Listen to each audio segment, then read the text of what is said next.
আসসালামু আলাইকুম। দেশ এবং প্রবাসে যারা আজকে লাইভ দেখছেন সবাইকে স্বাগত জানাই। আরো একটি সেশন, আরো একটি লাইভ। আজকে শুরু করছি একটি নির্ধারিত বিষয়, নরমাল ডেলিভারি কিভাবে সম্ভব? এ বিষয়ে কথা বলার জন্য আমার সাথে উপস্থিত রয়েছেন বাংলাদেশের একজন খ্যাতিমান চিকিৎসক, গাইনি নিয়ে যিনি কাজ করছেন। বিশেষ করে ইনফার্টিলিটি এবং গাইনি রিলেটেড যত রকমের চিকিৎসা, বিশেষ করে নরমাল ডেলিভারি এই সময়ে তার বড় ধরনের একটি কাজ বা সময়ের জায়গা। গাইনি প্রসূতি, স্ত্রী রোগ ও বন্ধ্যাত্ব বিশেষজ্ঞ এবং সার্জন, সহকারী অধ্যাপক ডাক্তার ইসমত জাহান। ম্যাডামকে স্বাগত জানাই। ম্যাডাম কেমন আছেন? হ্যাঁ, আলহামদুলিল্লাহ ভালো আছি। আপনাকেও ধন্যবাদ। এরকম একটা সুন্দর আ এবং যুগোপযোগী, সময়োপযোগী একটা টপিক নিয়ে আলোচনা করার জন্য। ওকে। কে কোন জায়গা থেকে আমাদের এই লাইভটা দেখছেন অবশ্যই আমাদেরকে লিখে জানাবেন। আর আপনাদের যদি কোনো প্রশ্ন থাকে অবশ্যই আমাদের সেই প্রশ্ন কমেন্ট সেকশনে লিখে জানাবেন। তো আমরা শুরু করছি আজকের আলোচনা। আমরা দেখতে পাচ্ছি অনেকেই যুক্ত হয়েছেন। তো ম্যাডামের পরিচয় তো আমরা অনেকেই অনেক পরিচয় জানি। ম্যাডাম যুক্ত রয়েছেন Dhaka Central International Medical College ও হাসপাতালের সহকারী অধ্যাপক হিসাবে। আর সান্ধ্যকালীন চেম্বার করছে ইনসাফ বারাকা কিডনি অ্যান্ড জেনারেল হাসপাতালে। তো ম্যাডাম আমরা একটু আলোচনা আসি যে নরমাল ডেলিভারি কিভাবে সম্ভব? এই নরমাল ডেলিভারিটা কি? আমরা যদি এটাকে একটু যদি বলি মানুষকে একটু চেনানোর জন্য নরমাল ডেলিভারি বা স্বাভাবিক প্রসব আমরা যেটাকে বলে থাকি, এটা কোনো কাটাছেঁড়া অপারেশন ছাড়া যেটা যোনিপথের মাধ্যমে বাচ্চার ডেলিভারি সম্ভব হয় এবং সেখানে ইউজুয়ালি আমরা কোনো অ্যানেসথেসিয়া ব্যবহার করি না এবং স্বাভাবিকভাবেই যোনিপথ দিয়ে বাচ্চাটা ডেলিভারি হওয়াকে আমরা নরমাল ডেলিভারি বা স্বাভাবিক প্রসব বলে থাকি। জি।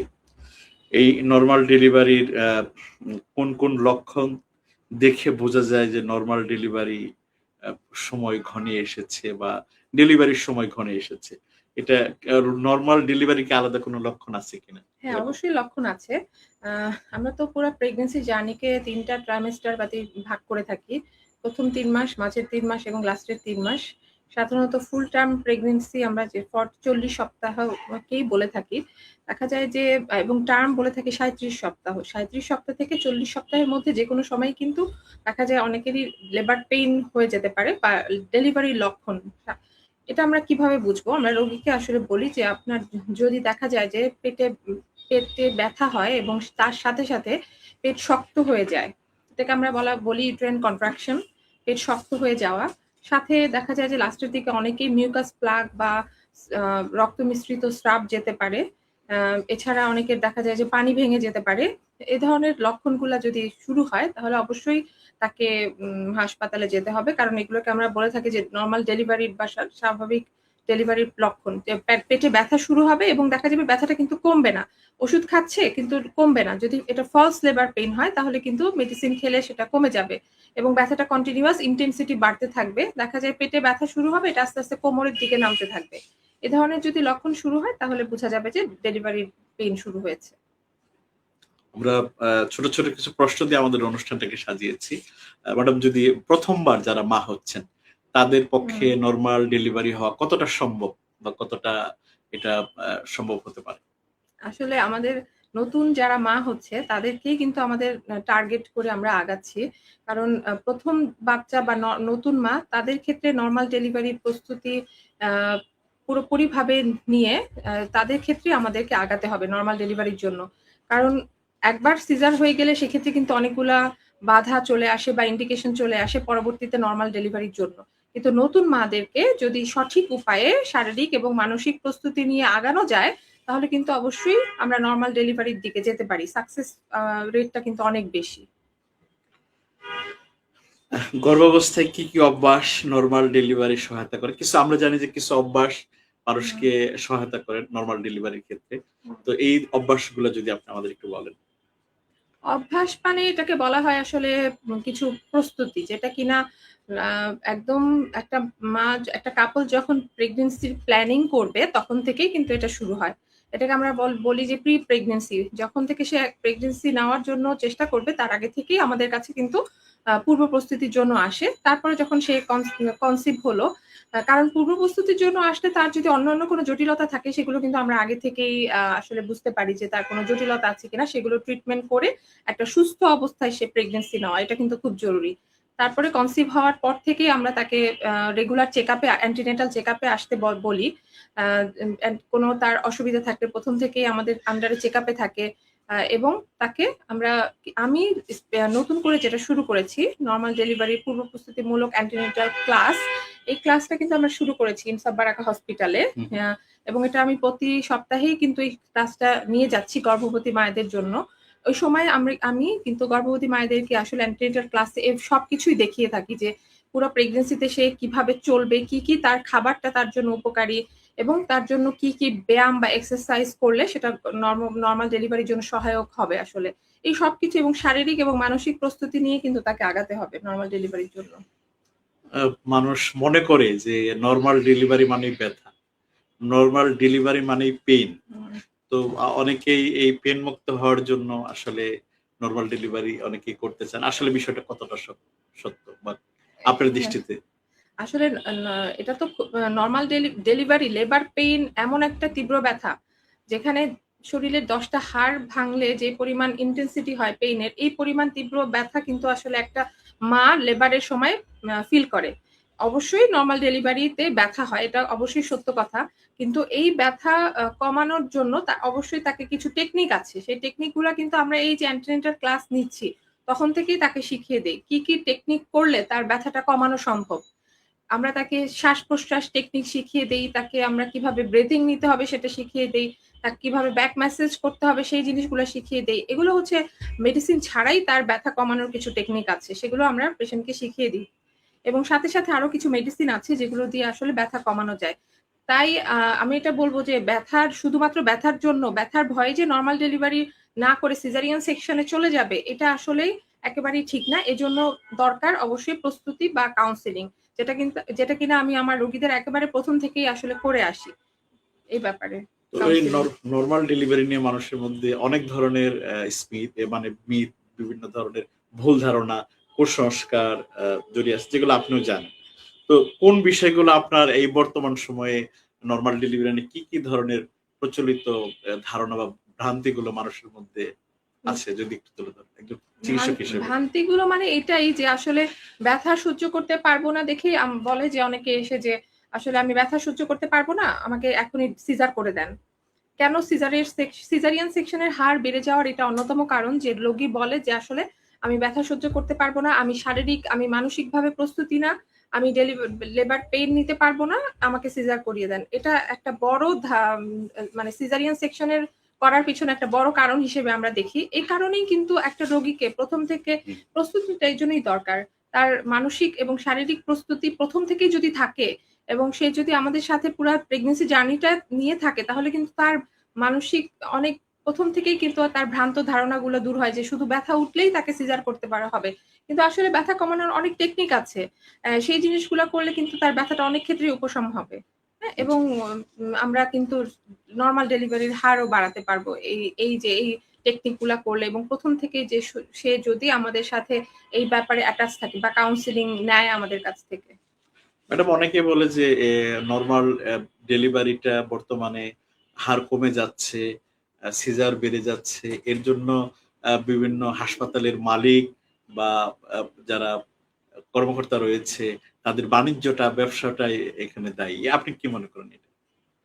আসলে সিজারিয়ান রেট বাড়ানোর কারণে আমরা স্টাডিতে দেখেছি যে বাংলাদেশে সিজারিয়ান সেকশনের হার অলমোস্ট কিন্তু এখন 31%, যেটা কিনা WHO বলেছে যে 15% এর মধ্যে রাখতে হবে একটা দেশে সিজারিয়ান সেকশন রেট।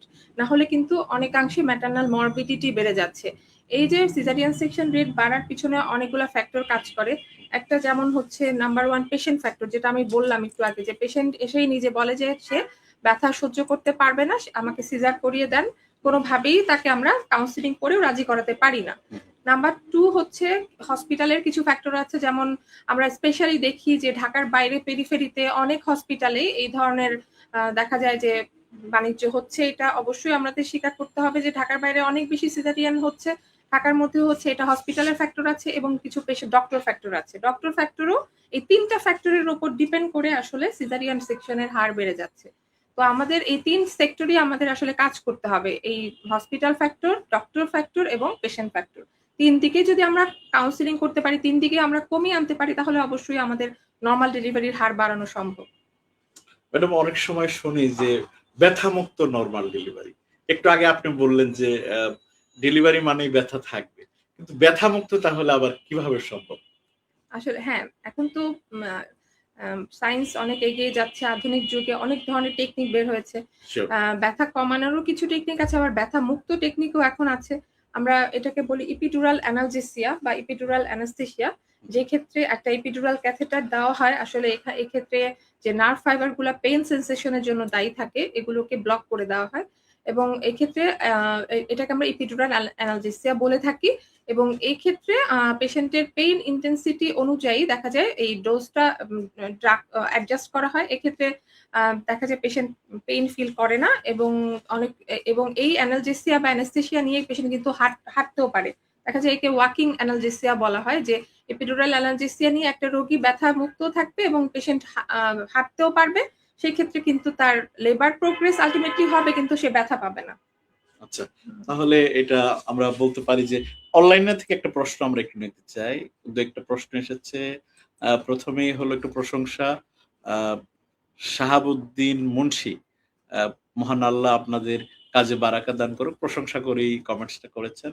এরপরে আব্দুল কুদ্দুস প্রশ্ন করেছেন, ম্যাডাম, ১ম বাচ্চা সিজার করলে পরের বাচ্চা কি নরমাল ডেলিভারি হওয়ার সম্ভাবনা আছে? একটু কাইন্ডলি যদি বলতেন। হ্যাঁ, এটা অনেকেরই কোয়েশ্চেন থাকে আসলে। আমাকে অনেকেই প্রশ্ন করে থাকে যে, "ম্যাডাম, আমার ১ম এ সিজার হয়েছে, এখন কি আমি নরমাল ডেলিভারি করতে পারবো কিনা?" আসলে এই ক্ষেত্রে অনেকগুলা ফ্যাক্টর কাজ করে। যেমন ১ম বাচ্চাটা আসলে কি কারণে তার সিজার হয়েছিল, এটা আমরা আগে দেখি। যেমন ১ম বাচ্চাটা যদি দেখা যায় যে তার জরায়ুর মাসিকের রাস্তাটা খুব চাপা, যেটাকে আমরা কন্ট্রাক্টেড পেলভিস বলে থাকি। এ ধরনের কোনো সমস্যা থাকে যে বাচ্চা নামতে গিয়ে আটকে গিয়েছিল বা অবস্ট্রাক্টেড লেবার হয়েছিল। এ ধরনের সমস্যা থাকলে কিন্তু তার পরবর্তীতেও তার এই গঠনগত সমস্যা থাকলে তার পরবর্তীতেও দেখা যাবে যে সেইমই হবে। সেক্ষেত্রে আমরা বলে দেই যে আপনার পরবর্তীতেও সিজার লাগবে। বা এছাড়া অন্য কোনো কারণ, যেমন বাচ্চাটা উল্টা ছিল বা যেমন পানি ভেঙে গিয়েছিল বা ব্যথা উঠে নাই দেখে তার সিজার করে ফেলেছিল। এ ধরনের যদি সমস্যা হয়ে থাকে এবং আ বা এই এবং ১ম ডেলিভারির পর থেকে ১ম সিজারের পর থেকে ২ বছরের বেশি গ্যাপ থাকে এবং দেখা যায় যে আগের যে স্কারটা, সেলাইয়ের জায়গাটা, স্কার থিকনেস যদি 3.5 মিলিমিটারের বেশি আমরা পাই, যেটা আমরা সোনোগ্রাফিক্যালি আমরা দেখি। তখন কিন্তু আমরা রোগীকে বলি যে, "হ্যাঁ, আপনার ক্ষেত্রে আমরা নরমাল ডেলিভারিতে ট্রাই করতে পারবো।" তবে অবশ্যই যেখানে পুরা সেটআপ আছে, মা এবং বাচ্চার সবকিছু সেটআপ আমরা হাতে নিয়ে সেখানে আমরা আসলে এই ধরনের আ অম ইয়েটা করে থাকি। মানে ১ম সিজারের পরেও নরমাল ডেলিভারিটা করা সম্ভব। তাহলে এটা আমরা বলতে পারি যে এটা একটা খুশির সংবাদ যে সিজারের পরেও হুম, নরমাল ডেলিভারি সম্ভব। আচ্ছা, একটু আগে আপনি সিজারের কয়েকটা কারণ বলছিলেন। হুম। যদি একটু আরেকটু বিষয়টা একটু ক্লিয়ার করেই বলেন যে এই কারণেই একজন ডক্টর যে ডিসিশন নেন যে তার সিজার করতে হবে। শুধু অর্থ উপার্জনের জন্য না। না, অবশ্যই। আমরা এই যে আম আগেকার দিনে আমরা দেখতাম যে আমাদের দাদিদের সেক্ষেত্রে দেখা যেত যে তাদের অনেকগুলো বাচ্চা হতো। ১০-১২ টা বাচ্চা হতো এবং দেখা যাচ্ছে এর মধ্যে ৫-৬ টা কিন্তু মারাও যেত। ম্যাটারনাল মর্টালিটির রেটও অনেক বেশি ছিল এবং সাথে দেখা যেত যে বাচ্চার মৃত্যুহার, শিশু মৃত্যুহারও অনেক বেশি ছিল। কারণ কি, সব বাচ্চাই দেখা যেত নরমাল ডেলিভারিতে হচ্ছে। সিজারিয়ান সেকশনটা তখন ছিল না। কিন্তু আমরা এখন সিজারিয়ান সেকশনটা কখন করি? যখন কোনো অসুবিধা হয়। নরমাল একটা পেশেন্ট যখন লেবারে থাকে, দেখি লেবারটা ঠিকমতো প্রোগ্রেস হচ্ছে না। হঠাৎ করে ফিটাল ডিস্ট্রেস হচ্ছে। বাচ্চার কোনো কারণে অক্সিজেন কম পাচ্ছে বা বাচ্চার আ পেটে পায়খানা করে দিয়েছে। এ ধরনের যদি কোনো অসুবিধা হয়, পেশেন্টটা লেবারে আছে, ট্রায়াল এ আছে, প্রোগ্রেস হচ্ছে না, অ্যা বাচ্চার সমস্যা হচ্ছে। এক্ষেত্রে কিন্তু আমরা বাচ্চার দিকে চিন্তা করে আমরা কিন্তু সিজারিয়ান সেকশন এর দিকে ইমার্জেন্সি যেতে হয়। এছাড়া দেখা যায় যে কারো প্রিভিয়াস আগে ২ টা সিজারিয়ান সেকশন, ২ বা তার বেশি সিজারিয়ান সেকশন আছে। সেক্ষেত্রে কিন্তু আমরা আসলে নরমাল ডেলিভারিতে চেষ্টা করতে পারি না। কারণ এক্ষেত্রে স্কার রাপচার বা জরায়ু ফেটে যাওয়ার অনেক বড় একটা ঝুঁকি থাকে। এছাড়া যেটা আগে বললাম যে কন্ট্রাক্টেড পেলভিস, যাদের পেলভিসটা খুব ন্যারো বা খুব চাপা, যাদের বাচ্চাটা যখন নিচের দিকে নামে বা ডিসেন্ড করে, হেড এনগেজমেন্ট হয়, লেবার প্রসেসে যায়, তখন কিন্তু অবস্ট্রাক্টেড লেবারে চলে যায় এবং এই ক্ষেত্রে অনেক ধরনের জটিলতাও হয়। তো সেক্ষেত্রেও আমরা কিন্তু সিজারিয়ান সেকশনের মাধ্যমে আমরা ডেলিভারিতে যাই। আচ্ছা, কোনো প্রসূতি মায়ের যদি ডায়াবেটিস থাকে বা উচ্চ রক্তচাপ থাকে, তো এই উচ্চ রক্তচাপ বা ডায়াবেটিস থাকলে কি তার নরমাল ডেলিভারি করা সম্ভব কিনা? হ্যাঁ, এটা খুব ইম্পর্টেন্ট একটা কোয়েশ্চেন। কারণ অনেকেই ভাবে যে ডায়াবেটিস বা প্রেশার থাকলেই কিন্তু সিজারিয়ান সেকশনে চলে যেতে হবে। এটা আসলে সিজারের কোনো ইন্ডিকেশন না। কারো যদি ডায়াবেটিস কন্ট্রোল থাকে, প্রেশার কন্ট্রোল থাকে, সেক্ষেত্রে অবশ্যই আমরা টার্ম পর্যন্ত যেয়ে নরমাল ডেলিভারিতে আমরা যদি ব্যথা নাও উঠে, এখন অনেক ধরনের ইন্ডাকশন পদ্ধতিতে আমরা ডেলিভারি করে থাকি। এটা আসলে সিজারিয়ান সেকশনের কোনো ইন্ডিকেশন না। আমরা একটু আরেকটা যেটা সিজারিয়ান সেকশনের একটা ইম্পর্টেন্ট ইন্ডিকেশন, সেটা হচ্ছে প্লাসেন্টা প্রিভিয়া বা central placenta previa, placental invasion, accreta, increta, percreta, এ ধরনের জটিলতম অবস্থা যেখানে গর্ভফুলটা নিচের দিকে থাকে, সেখানেও কিন্তু আমরা আসলে সিজারিয়ান সেকশনে যাই। তো আমরা বর্তমান সময়ে আমরা দেখছি, সোশ্যাল মিডিয়ায় দেখছি, সম্প্রতি আপনি নরমাল ডেলিভারির জন্য ট্রেনিং এটা শুরু করেছেন। আমরা একটা সেশন দেখেছি, আমরা নিউজ দেখেছি, নিরাপদ মা ও শিশুর অপ্রয়োজনীয় সিজারিয়ান সেকশন কমানো, এটা আপনার একটা স্লোগান। তো এই প্রশিক্ষণ কেন শুরু করলেন? কেন আপনার ওই মাথায় এই বিষয়টা আসলো? এটার উদ্দেশ্য যদি আমাদের একটু বলেন। হ্যাঁ, এটা খুব ভালো কোয়েশ্চেন। আমার মাথায় অনেকদিন যাবতই আসতেছিল যে পেশেন্টরা আসলে আমার কাছে চেম্বারে এসে বলে যে তারা আসলে প্রেগন্যান্সি সম্পর্কে ওরকম কিছুই জানে না। তাদের জ্ঞানটা খুবই সীমিত এবং একটা দেখা যায় যে ওরা প্রেগন্যান্সিতে কি খাবে বা কিভাবে চলবে, কি ধরনের ব্যায়াম করবে, এই জিনিসগুলা তারা একেবারেই জানে না। আমরা দেখা যায় যে চেম্বারে একটা পেশেন্টকে ১ ঘন্টা টাইম কখনোই দিতে পারি না এবং একটা পেশেন্টকে আমরা সর্বোচ্চ ১৫-২০ মিনিট টাইম দেই। সেক্ষেত্রেও কিন্তু সবকিছু দেখানো বা বোঝানোও সম্ভব হয় না। তো আমি অ্যান্টিনেটাল ক্লাস বা পূর্ব প্রস্তুতিমূলক যেই সেশনটা, ট্রেনিংটা শুরু করেছি, এটার উদ্দেশ্য হচ্ছে এই যে এখানে আমার রোগীরা পুরা প্রেগন্যান্সি নিয়েই ডিটেইলস জানবে। তারা প্রেগন্যান্সিতে কিভাবে চলতে হবে, ১ম ৩ মাস, মাঝের ৩ মাস, লাস্টের ৩ মাস কি খাবে, কি তাদের জন্য উপযোগী, কতটুকু ক্যালোরি তাদের খেতে হবে। ১ম থেকেই তারা কি এক্সারসাইজ করলে তাদের নরমাল ডেলিভারির জন্য হেল্পফুল হবে। দেখা যায় যে একটা মা আ প্রেগন্যান্সিকে মনে করে একটা অসুখ। প্রেগন্যান্সি মানেই সে সারাক্ষণ শুয়ে বসে থাকছে। ওরকম কাজকর্মই করে না। আগেকার দিনে দেখা যেত দাদি-নানিরা তারা কিন্তু অনেক কাজকর্ম করত। ঘরে বাইরে কাজ করত, ঘরের কাজ অনেক করত। বিভিন্ন ধরনের কাজ করত। এক্ষেত্রে তাদের নরমাল ডেলিভারির চান্স কিন্তু অনেক বেশি ছিল। কিন্তু এখনকার মেয়েরা দেখা যায় যে ওরকম কোনো কাজই করে না। ঘরে শুয়ে বসে থাকছে। আল্টিমেটলি দেখা যায় যে ঘরে থাকলে শুয়ে বসে থাকছে, বাইরে অফিস আর বাসা এরকম। তো এক্ষেত্রে কিন্তু এক্সট্রা কোনো এক্সারসাইজ তারা করে না। এই কারণেই কিন্তু তাদের যে মাসেল গুলা, পেলভিক ফ্লোর এর যে মাসেল, বার্থ প্যাসেজ টা তৈরি হয় না। সে যদি এক্সারসাইজ না করে ১ম থেকে, সে মনে চাচ্ছে যে আমি নরমাল ডেলিভারি করাবো, বাট তার কিন্তু ওরকম পূর্ব প্রস্তুতি নেই। তো এই কারণেই আমার এই ট্রেনিংটার আসলে আয়োজন যে গর্ভবতী মায়েদেরকে প্রস্তুত করা। তারা ব্যাপারগুলো জানবে এবং আমার এই ট্রেনিং এ এবং এই সেশনে তারা কিন্তু সরাসরি এক্সারসাইজ তাদেরকে শেখানো হবে। ১ম ৩ মাসে কি ধরনের এক্সারসাইজ করবে, মাঝের ৩ মাসে কি ধরনের করবে এবং লাস্টের ৩ মাসে কিভাবে করবে। এবং আল্টিমেটলি তারা কিন্তু প্রতি সপ্তাহে ১ বার করে এই জিনিসগুলা শিখিয়ে দেয়া হবে। বাকি দিন তারা বাসায় এটা প্র্যাকটিস করবে। এ কারণে তাদের কিন্তু আল্টিমেটলি এই জিনিসগুলা অলরেডি শিখে হয়ে যাবে। এ কারণে যখন লেবার পেইন আসবে, কি টেকনিক করলে লেবার পেইনটাকে কমানো যায়, এটাও তারা কিন্তু বুঝে যাবে। এবং তাদের সাথে আমি আ অ বলে থাকি যে হাসব্যান্ড লেবারের সময় থাকাটা খুব জরুরি। হাসব্যান্ড থাকলে তার অলরেডি মেন্টাল স্ট্রেংথ বা মানসিক শক্তি অনেক বেড়ে যায়। অবশ্যই। অবশ্যই। তো পরিবারের অনেক ভূমিকা তো হ্যাঁ, অবশ্যই রয়েছে। আছে। তো আপনি এটা ১ম বার ট্রেনিংটা করালেন। এই ট্রেনিং করাতে যে যারা অংশগ্রহণ করেছিল বা যারা অংশগ্রহণ করছে, তাদের কাছ থেকে ফিডব্যাকটা কেমন পাচ্ছেন? যারা ১ম বার হিসেবে আলহামদুলিল্লাহ অনেক ভালো ছিল। কারণ এক্ষেত্রে ১৫ জনের মতো পেশেন্ট ছিল। ১৫ থেকে ২০ জন। তো তারা খুব হ্যাপি ছিল। তারা বলেছে যে আসলে আমরা জানি না কি ধরনের এক্সারসাইজ করব, কি ধরনের কি খাবারগুলো আমাদের জন্য উপযোগী, কি টেকনিক ফলো করলে এটা সুবিধা হবে সেটা আসলে আমরা জানি না। এই যে এই ১ম দিনই তারা কিছু জিনিস জানতে পেরেছে এবং সাথে প্র্যাকটিস করেছে। এক্ষেত্রে তারা খুবই স্যাটিসফাইড এবং পরবর্তীতেও তারা আসলে আশাবাদী এবং আসবে আমার রেগুলার সেশনে। আচ্ছা, আমরা ট্রেনিং এ আপনি শারীরিক প্রস্তুতির কথা বললেন। তো এখানে আপনি ট্রেনিং সেশনে বলেন যে গর্ভবতী মায়েদের জন্য মানসিক প্রস্তুতি প্রয়োজন। হুম। আসলে এই মানসিক প্রস্তুতিটা যদি একটু বলেন, যারা এই ট্রেনিং এ আসতে পারবে না তাদের জন্য যদি একটু বলেন, বা যারা দূরে রয়েছে বা অন্য যারা হুম। দেশের বাইরে থেকে আমাদের এই লাইভ দেখছে, আসলে নরমাল ডেলিভারির জন্য মানসিক প্রস্তুতিটা কি? আম মানসিক প্রস্তুতি একটা খুব বড় একটা বিষয়। কারণ একটা মা যদি ১ম থেকেই স্পেশালি যারা নতুন মা, তারা ১ম থেকেই যদি সেট করা থাকে যে না আমি আ প্রেগন্যান্সি পুরা জার্নিটাই আমি আসলে নরমাল ডেলিভারির জন্য চেষ্টা করব এবং তারা আসলে পজিটিভ থিংকিং করবে। অনেকে চিন্তা করে না যে ব্যথা সহ্য করতে পারব না আমি আগে থেকেই। তাই আমি নরমালেই যাব না। এই জিনিসগুলা তাকে আমরা কাউন্সেলিং করি, মেন্টাল সাপোর্ট দেই। এবং তাকে বলা হয় যে তার পরিবারের সবাই যাতে তাকে সাপোর্ট দেয়। আ উম এই মানে পূর্ব প্রস্তুতির জন্য। যেমন দেখা যায় যে একজন সে যদি শুধু ভাবে যে না আমি নরমাল ডেলিভারি করব। তার হাসব্যান্ড তাকে সাপোর্ট দিচ্ছে না বা তার পরিবারের শাশুড়ি বলেন, মা বলেন তারা ওরকমভাবে তাকে হেল্প করছে না। তাহলে কিন্তু সে মানসিকভাবে ওভাবে তৈরি হবে না। দেখা যায় যে অনেক একটা মেয়ের ১ম দিক থেকে আ প্রেগন্যান্সির চেঞ্জ এর কারণে অনেক ধরনের জটিলতা হয়। যেমন তার এক্সেসিভ বমি হয়, কোমর ব্যথা হয়, ঘুম হয় না। ঠিক আছে? এই ধরনের জিনিসগুলা কিন্তু সব গর্ভবতী মায়েরই হয়ে থাকে। তো একটা পরিবারের তার সবচেয়ে বড় সাপোর্ট হচ্ছে হাসব্যান্ড। হাসব্যান্ডকে তার এই জিনিসগুলা বুঝতে হবে। তাকে সাপোর্ট দিতে হবে। সাথে শাশুড়ি, মা তাদেরকেও বুঝতে হবে স্পেশালি।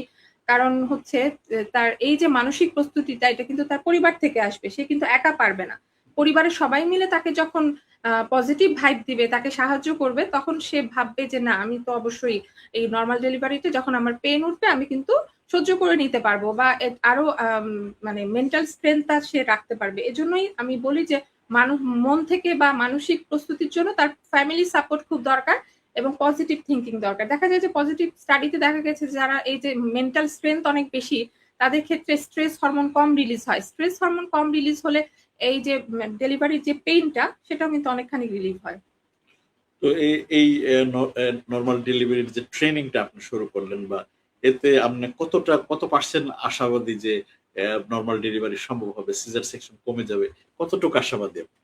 আসলে পার্সেন্টেজ তো ওরকম বলা যাবে না। তবে অবশ্যই এটা পজিটিভ থিংকিং, পজিটিভ পেশেন্টদের জন্য পজিটিভ থিংকিং। আমি তো পেশেন্টের কথা চিন্তা করেই এই জিনিসটা করেছি।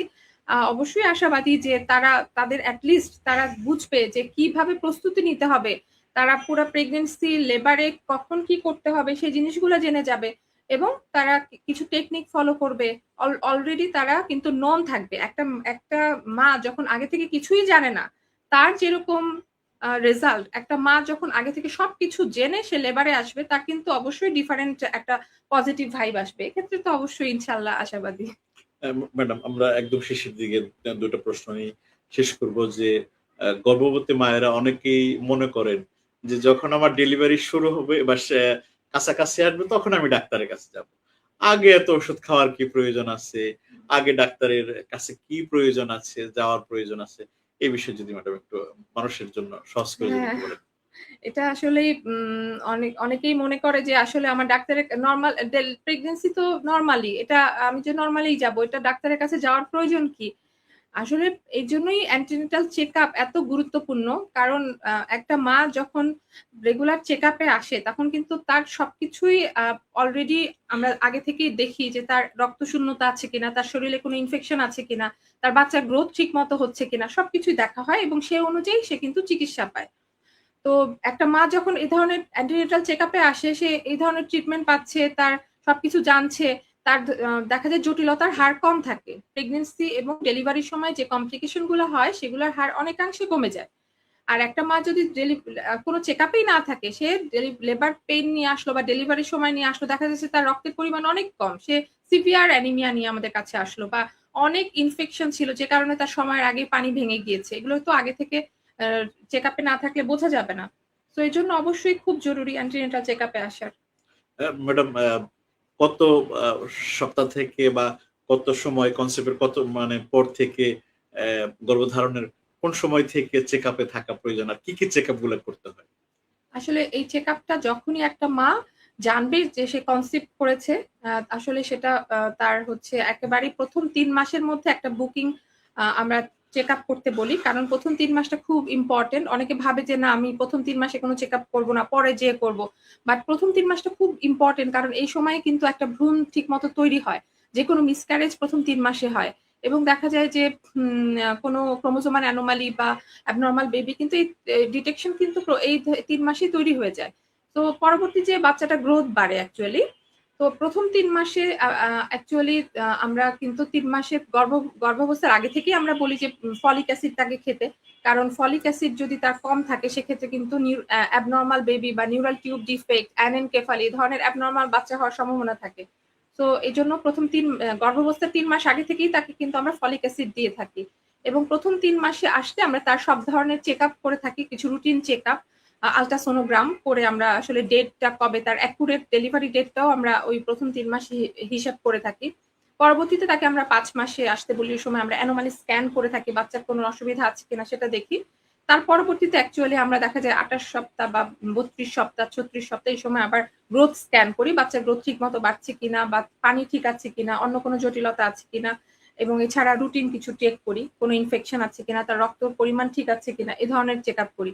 এবং সাথে, সাথে তার ব্লাড প্রেশারটাই খুব ইম্পোর্টেন্ট। আমরা দেখি যে তার ওয়েট ঠিকমতো বাড়ছে কিনা, প্রেশার ঠিক আছে কিনা। এগুলো ফুল একটা থরো চেকআপ করা হয়। তো এইজন্য একটা মা যখন রেগুলার চেকআপে থাকবে এই জিনিসগুলো অবশ্যই কিন্তু অলরেডি তার উম আমাদের ঠিক হয়ে যায়। মানে কোনো অসুবিধা থাকলে সেগুলো ট্রিটমেন্ট হয়ে যায়। তো এইজন্য জটিলতা কম হয়। ওটা অনেক সময় ছোট্ট একটা আমাদের এখনো অনেকেই খাবার নিয়ে উদাসীন থাকে। অনেকেই খাবার সঠিক টাইমে খান না। আবার গ্রামাঞ্চলে তো দাদিরা, মায়েরা এখনো কিছু আছে যে বেশি খেলে পেটের বাচ্চা বড় হয়ে যেতে পারে, হুম। ডেলিভারির সময় সমস্যা হবে। এই ধরনের বিষয়গুলো ম্যাডাম আপনি যদি একটু সংক্ষেপে বলেন ম্যাডাম। হ্যাঁ, অনেক ধন্যবাদ। সুন্দর প্রশ্ন। কারণ খাবার নিয়ে অনেকেই আসলে জানেই না কি ধরনের খাবার খাবেন। আসলে প্রেগন্যান্সিতে আমরা উম বলি যে আপনি পুষ্টিকর খাবার খান যেখানে অ্যাডিকুয়েট প্রোটিন, কার্বোহাইড্রেট, ফ্যাট সব পরিমতো থাকে। তবে আমরা তাকে কিছু অ্যাডভাইস দেই যে বাচ্চার গ্রোথ বাড়ার জন্য প্রোটিন জাতীয় খাবারটা খুব জরুরি। যেমন মাছ, মাংস, ডিম এ ধরনের খাবারগুলো প্রোটিন বাচ্চার গ্রোথ বাড়ায়। এছাড়া যেহেতু প্রেগন্যান্সিতে রক্তশূন্যতা খুব কমন, এজন্য যে খাবারগুলোতে আয়রন কন্টেইনিং খাবার যেমন দেখা যাচ্ছে কলিজাটা খুব good source of iron. A vegetables এর মধ্যে লাল শাক, কচু শাক, কাঁচকলা খুব কম কস্টেই পেতে পারে। এ ধরনের খাবার, ফ্রুটস যেগুলো কাটলে কালো হয়ে যায়, যেগুলোতে আয়রন আছে এগুলো খেতে বলি। এছাড়া ক্যালসিয়াম জাতীয় খাবার। কারণ মার শরীর থেকে আ ট্রান্সফার হচ্ছে কিন্তু কন্টিনিউয়াস আয়রন, ক্যালসিয়াম, ভিটামিনস তো তার মার শরীরে কিন্তু ক্যালসিয়ামের ঘাটতি থাকা যায়। এজন্য দুধ খেতে বলি, বাদাম, এরপর হচ্ছে উম সে দই খেতে পারে, হ্যাঁ? মিল্ক কন্টেইনিং খাবারগুলো সে খাবে। এ ধরনের খাবারগুলো খেতে বলা হয়। কিন্তু অনেক ক্ষেত্রে দেখা হয় গ্রামগঞ্জে দেখা যায় এ ধরনের খাবার না খাইয়ে মাকে অতিরিক্ত ভাত খাইয়ে ফেলে। কার্বোহাইড্রেট খাওয়ায় অতিরিক্ত। এই ভাত বেশি খাওয়ানোর কারণে দেখা যায় মার ওজন ঠিকই বাড়ছে। মার ওজন বেশি বাড়ছে। মার ব্লাড সুগার বেড়ে যাচ্ছে। কার্বোহাইড্রেট থেকে এটা ফ্যাট গ্লুকোজে কনভার্ট হয়। তো দেখা যায় যে মার ওজন বাড়ছে বাট বাচ্চার ওজন ঠিকমতো বাড়ছে না। কারণ সে পরিমতো প্রোটিন খাচ্ছে না। এই কারণেই আসলে আমরা বলে থাকি যে এই খাবারগুলো আপনি প্রেগন্যান্সিতে বেশি, বেশি খাবেন। জি, আমরা ধন্যবাদ আমাদের আজকে সুন্দর, সুন্দর প্রশ্ন উত্তর দিচ্ছিলেন। নরমাল ডেলিভারি ট্রেনিং কোথায় কিভাবে আসবেন, যদি আবারও যদি যারা শেষে এসে যুক্ত হয়েছেন তাদের জন্য একটু বলেন কাইন্ডলি। আ হ্যাঁ, আমি দর্শকদের জন্য বলতে চাই যে আমি ইনসাফ বারাকা হসপিটালে প্রতি মঙ্গলবার যেই নরমাল ডেলিভারির পূর্ব প্রস্তুতিমূলক একটা ট্রেনিং শুরু করেছি। যেখানে একটা আমরা পুরো ডিটেইলস প্রেগন্যান্সি জার্নি সম্পর্কে বলবো, তাদের ধারণা দিব, তাদেরকে ক্লাস নিবো এবং সাথে, সাথে তাদেরকে এক্সারসাইজ গুলোও শিখিয়ে দেওয়া হবে এবং আমাদের সাথেই করবে। তো এটা আমি প্রতি মঙ্গলবারই ক্লাস নিবো।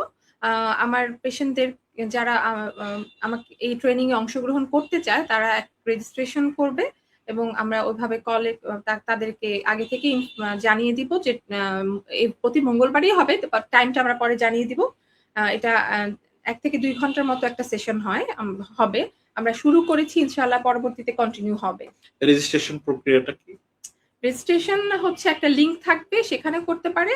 আর সাথে ইনসাফ বারাকা হাসপাতালের যে এখানে ফেসবুক যে পেজ ফেসবুক পেজ আছে, ফেসবুক পেজে করবে, এবং সিরিয়াল নাম্বার দেওয়া আছে, এখানেও করতে পারে।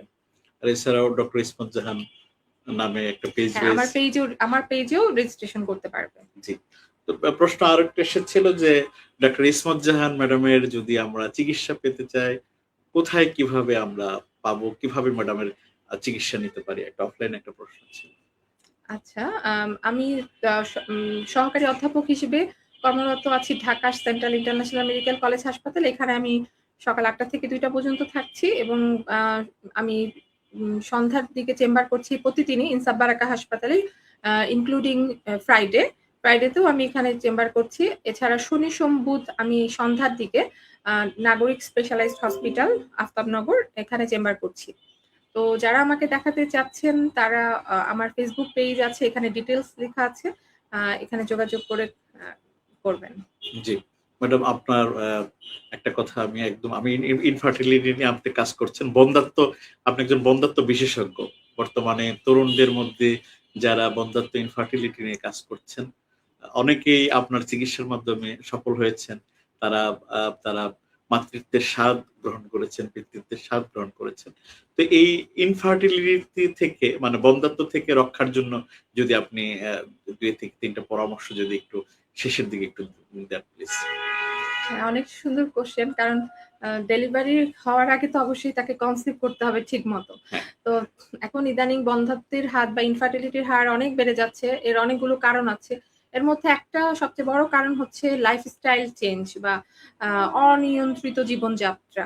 সেক্ষেত্রে আমি অবশ্যই বলতে চাই যে লাইফস্টাইল মডিফিকেশন টা খুব ইম্পোর্টেন্ট। অতিরিক্ত ওজন বেড়ে যাওয়া, পরিবেশ দূষণ, ফাস্ট ফুড অতিরিক্ত খাওয়া এবং অনিয়মিত মাসিক, এই সবকিছু মিলে আল্টিমেটলি দেখা যায় যে আম আ প্রেগন্যান্সি হচ্ছে না বা ইনফার্টিলিটি হচ্ছে।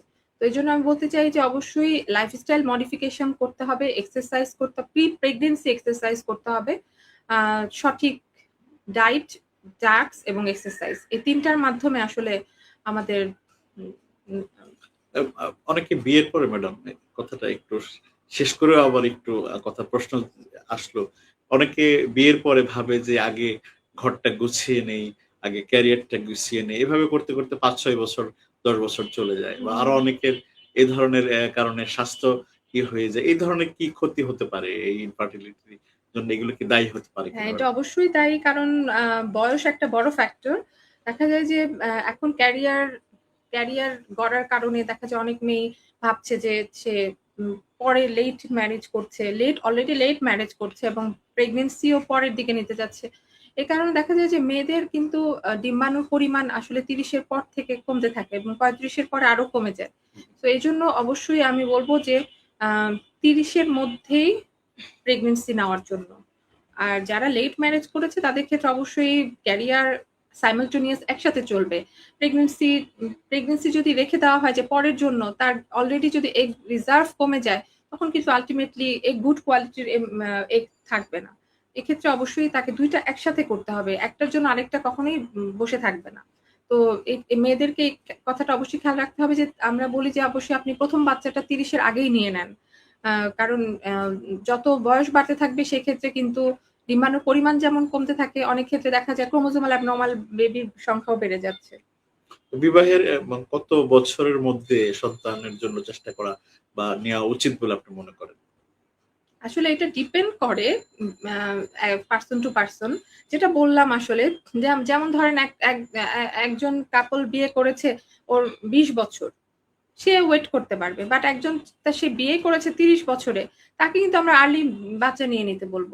যে না, আপনি ওয়েট করবেন না, আপনি প্রেগন্যান্সির জন্য ট্রাই করেন। বাট একজন ১৮ বছরে বিয়ে করেছে, তাকে কিন্তু আমরা বলতেই পারি আপনি ২ বছর ওয়েট করেন।